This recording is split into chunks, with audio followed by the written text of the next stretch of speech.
Në një takim të mbajtur me shqiptarët e diasporës në Saloniki, kryeministri i njëherësh kryeministri Sali Berisha akuzoi kryeministrin Edi Rama se ka sakrifikuar interesat kombëtare për përfitime personale, duke përmendur rastin e Fredi Beleri dhe marrëdhëniet me Greqinë. Berisha theksoi se mafja politike drejtuar nga Rama nuk ka nguruar të dëmtoj statusin e gjysmë milioni shqiptarëve në Greqi vetëm për interesa të ngushta dhe korruptive. Shkëlqeni në çdo fushë. Dhe më shumë, do të shkëlqenin në korat që vinë një lloj si arvanitasit sot janë në të gjitha nivelet e këtij vendi, janë krenari për Greqinë, po janë krenari dhe për Shqipërinë.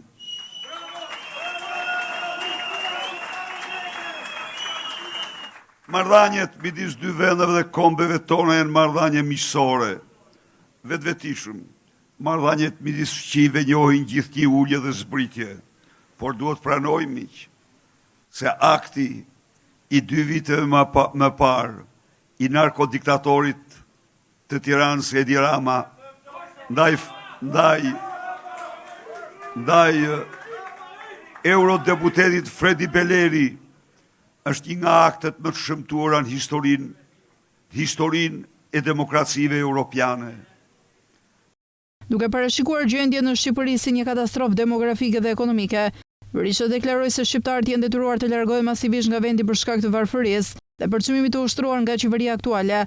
Ai apeloi për një mobilizim të madh më 11 maj, duke quajtur këtë datë vendimtare për shpëtimin e kombit dhe për rikthimin e demokracisë në Shqipëri. Shqipëria këto 12 vite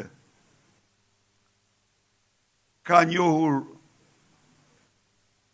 të këqija që nuk i mban mend në tërë historinë e saj.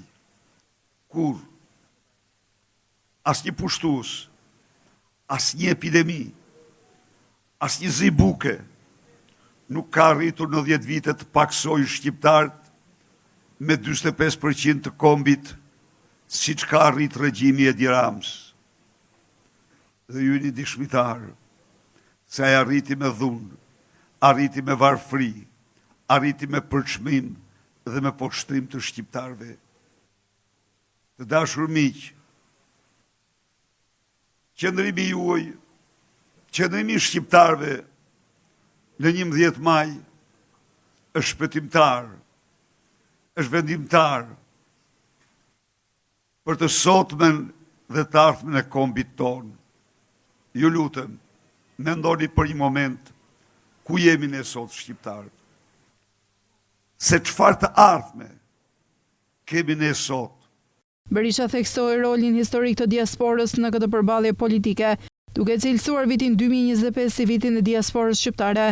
Ai ftoi të gjithë shqiptarët në emigracion të kthehen dhe të votojnë për përmbysjen e narkoshtetit dhe për një të ardhme më të mirë për Shqipërinë, duke cilësuar qeverinë aktuale si përgjegjëse për dramat më të rënda që vendi ka përjetuar në historinë e tij moderne, duke theksuar se Partia Demokratike dhe Aleanca Shqipëria Madhështore do të bëjnë çdo gjë për shqiptarët.